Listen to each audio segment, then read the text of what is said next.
Step 8. Made a list of all persons we had harmed and became willing to make amends to them all. Steps 8 and 9 are concerned with personal relations. First, we take a look backward and try to discover where we have been at fault. Next, we make a vigorous attempt to repair the damage we have done. And third, having thus cleaned away the debris of the past, we consider how, with our newfound knowledge of ourselves, we may develop the best possible relations with every human being we know. This is a very large order. It is a task which we may perform with increasing skill, but never really finish. Learning how to live in the greatest peace, partnership, and brotherhood with all men and women of whatever description is a moving and fascinating adventure.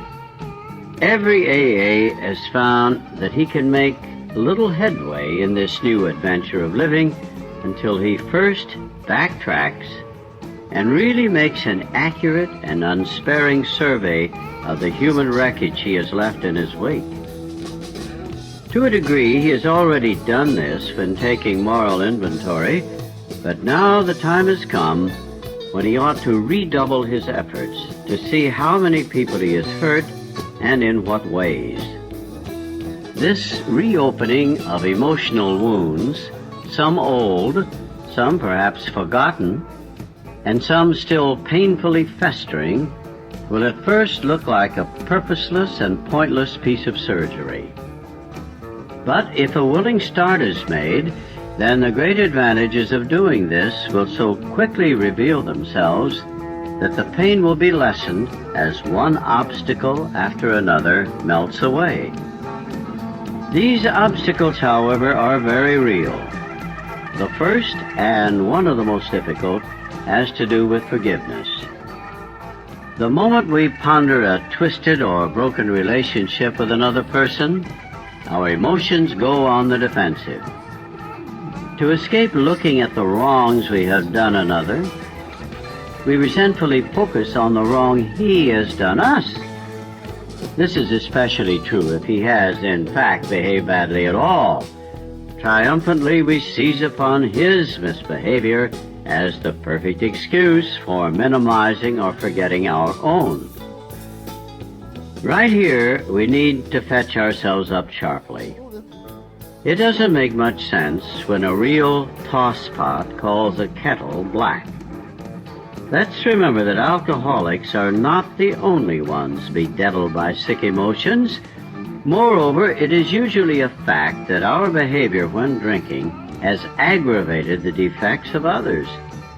We've repeatedly strained the patience of our best friends to a snapping point, and have brought out the very worst in those who didn't think much of us to begin with. In many instances, we are really dealing with fellow sufferers, people whose woes we have increased. If we are now to ask forgiveness for ourselves, why shouldn't we start out by forgiving them, one and all? When listing the people we have harmed, most of us hit another solid obstacle. We got a pretty severe shock when we realized that we were preparing to make a face-to-face admission of our wretched conduct to those we had hurt. It had been embarrassing enough when, in confidence, we had admitted these things to God, to ourselves, and to another human being. But the prospect of actually visiting or even writing the people concerned now overwhelmed us, especially when we remembered in what poor favor we stood with most of them. There were cases, too, where we had damaged others who were still happily unaware of being hurt. Why, we cried, shouldn't bygones be bygones? Why do we have to think of these people at all? These were some of the ways in which fear conspired with pride to hinder our making a list of all the people we had harmed. Some of us, though, tripped over a very different snag. We clung to the claim that when drinking, we never hurt anybody but ourselves. Our families didn't suffer because we always paid the bills and seldom drank at home. Our business associates didn't suffer because we were usually on the job. Our reputations hadn't suffered because we were certain few knew of our drinking. Those who did would sometimes assure us that, after all, a lively bender was only a good man's fault. What real harm, therefore, had we done? No more, surely, than we could easily mend with a few casual apologies. This attitude, of course, is the end result of purposeful forgetting. It is an attitude which can only be changed by a deep and honest search of our motives and actions. Though in some cases we cannot make restitution at all, and in some cases action ought to be deferred, we should nevertheless make an accurate and really exhaustive survey of our past life as it has affected other people. In many instances we shall find that though the harm done others has not been great, the emotional harm we have done ourselves has. Very deep, sometimes quite forgotten, damaging emotional conflicts persist below the level of consciousness. At the time of these occurrences, they may actually have given our emotions violent twists, which have since discolored our personalities and altered our lives for the worse. While the purpose of making restitution to others is paramount, it is equally necessary that we extricate from an examination of our personal relations every bit of information about ourselves and our fundamental difficulties that we can.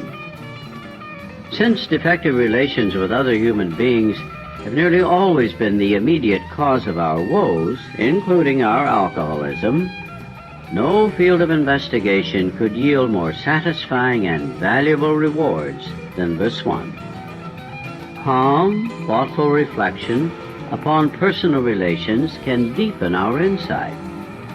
We can go far beyond those things which were superficially wrong with us to see those flaws which were basic, flaws which sometimes were responsible for the whole pattern of our lives.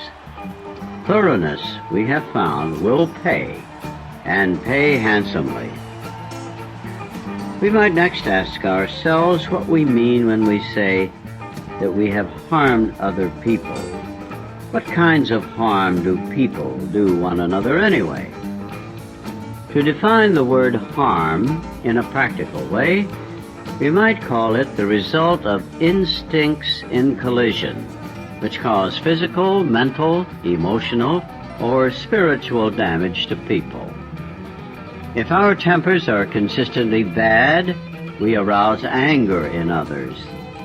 If we lie or cheat, we deprive others not only of their worldly goods, but of their emotional security and peace of mind. We really issue them an invitation to become contemptuous and vengeful.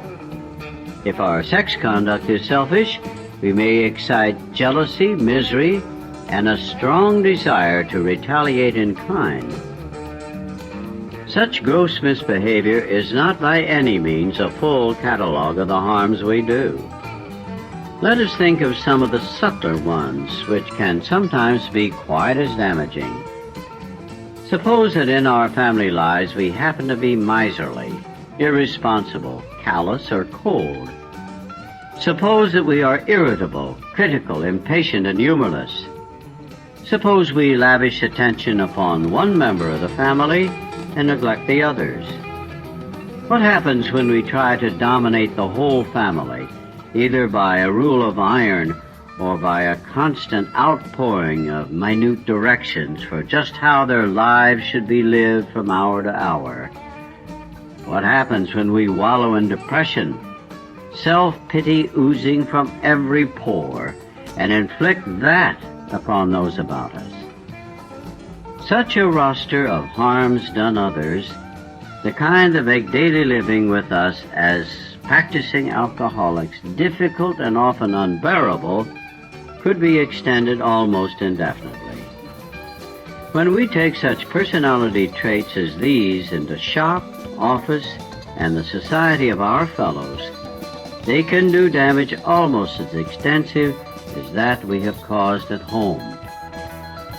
Having carefully surveyed this whole area of human relations, and having decided exactly what personality traits in us injured and disturbed others, we can now commence to ransack memory for the people to whom we have given offense.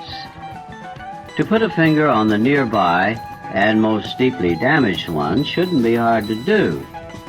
Then, as year by year we walk back through our lives as far as memory will reach, we should be bound to construct a long list of people who have, to some extent or other, been affected. We should, of course, ponder and weigh each instance carefully. We shall want to hold ourselves to the course of admitting the things we have done, meanwhile forgiving the wrongs done us, real or fancied. We should avoid extreme judgments both of ourselves and of others involved. We must not exaggerate our defects or theirs. A quiet, objective view will be our steadfast aim. Whenever our pencil falters, we can fortify and cheer ourselves by remembering what AA experience in this step has meant to others.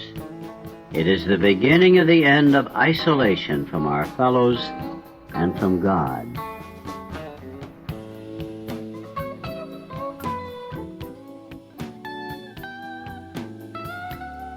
Tradition 6. An AA group ought never endorse, finance, or lend the AA name to any related facility or outside enterprise, lest problems of money, property, and prestige divert us from our primary purpose. The moment we saw that we had an answer for alcoholism, it was reasonable, or so it seemed at the time, for us to feel that we might have the answer to a lot of other things. The AA groups, many thought, could go into business, might finance any enterprise whatever in the total field of alcoholism. In fact, we felt duty-bound to throw the whole weight of the AA name behind any meritorious cause. Here are some of the things we dreamed. Hospitals didn't like alcoholics, so we thought we'd build a hospital chain of our own. People needed to be told what alcoholism was, so we'd educate the public, even rewrite school and medical textbooks. We'd gather up derelicts from skid rows, sort out those who could get well, and make it possible for the rest to earn their livelihood in a kind of quarantine confinement. Maybe these places would make large sums of money to carry on our other good works. We seriously thought of rewriting the laws of the land and having it declare that alcoholics are sick people. No more would they be jailed. Judges would parole them in our custody. We'd spill AA into the dark regions of dope addiction and criminality. We'd form groups of depressive and paranoid folks. The deeper the neurosis, the better we'd like it. It stood to reason that if alcoholism could be licked, so could any problem. It occurred to us that we could take what we had into the factories and cause laborers and capitalists to love each other. Our uncompromising honesty might soon clean up politics. With one arm around the shoulder of religion and the other around the shoulder of medicine, we'd solve their differences. Having learned to live so happily, we'd show everybody else how. Why, we thought our Society of Alcoholics Anonymous might prove to be the spearhead of a new spiritual advance. We might transform the world. Yes, we of AA did dream those dreams. How natural that was, since most alcoholics are bankrupt idealists. Nearly every one of us has wished to do great good, perform great deeds, and embody great ideals. We are all perfectionists who, failing perfection, have gone to the other extreme and settled for the bottle and the blackout. Providence, through AA, had brought us within reach of our highest expectations. So why shouldn't we share our way of life with everyone? Whereupon we tried AA hospitals.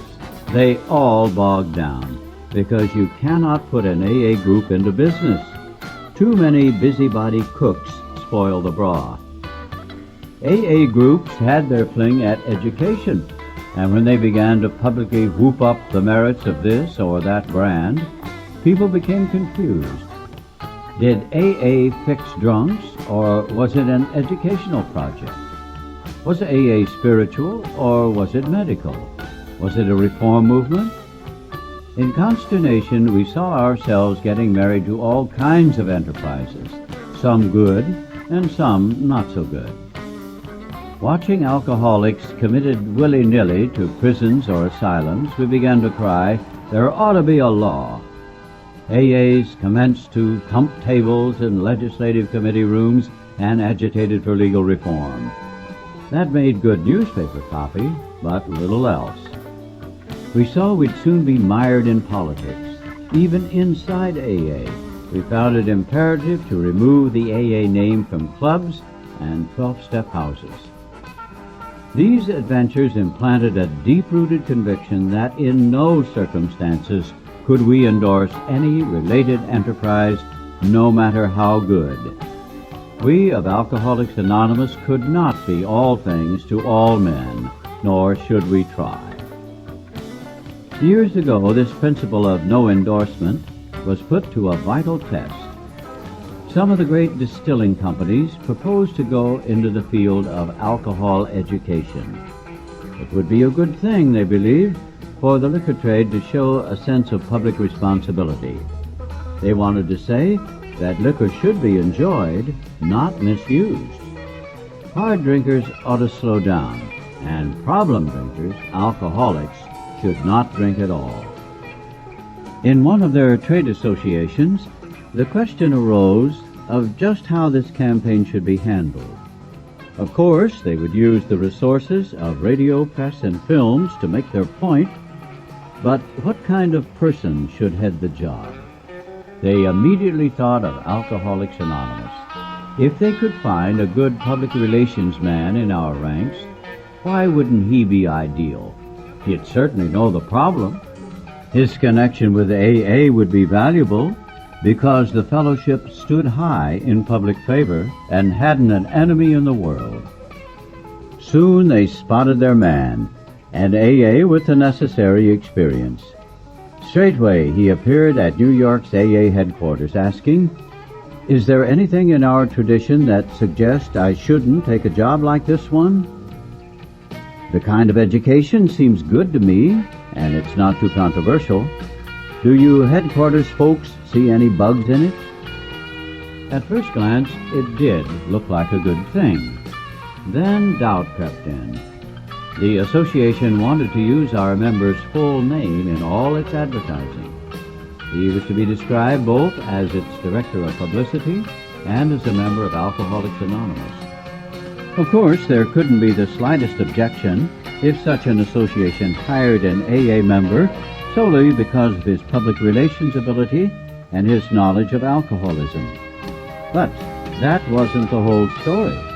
For in this case, not only was an AA member to break his anonymity at a public level, he was to link the name Alcoholics Anonymous to this particular educational project in the minds of millions. It would be bound to appear that AA was now backing education, liquor trade association style. The minute we saw this compromising fact for what it was, we asked the prospective publicity director how he felt about it. "Great guns," he said, "of course I can't take the job. The ink wouldn't be dry on the first ad before an awful shriek would go up from the dry camp. They'd be out with lanterns looking for an honest AA to plump for their brand of education. AA would land exactly in the middle of the wet-dry controversy. Half the people in this country would think we'd signed up with the dries, the other half would think we'd joined the wets. What a mess." Nevertheless, we pointed out, you still have a legal right to take this job. "I know that," he said, But this is no time for legalities. Alcoholics Anonymous saved my life, and it comes first. I certainly won't be the guy to land AA in big-time trouble, and this would really do it. Concerning endorsements, our friend had said it all. We saw, as never before, that we could not lend the AA name to any cause other than our own.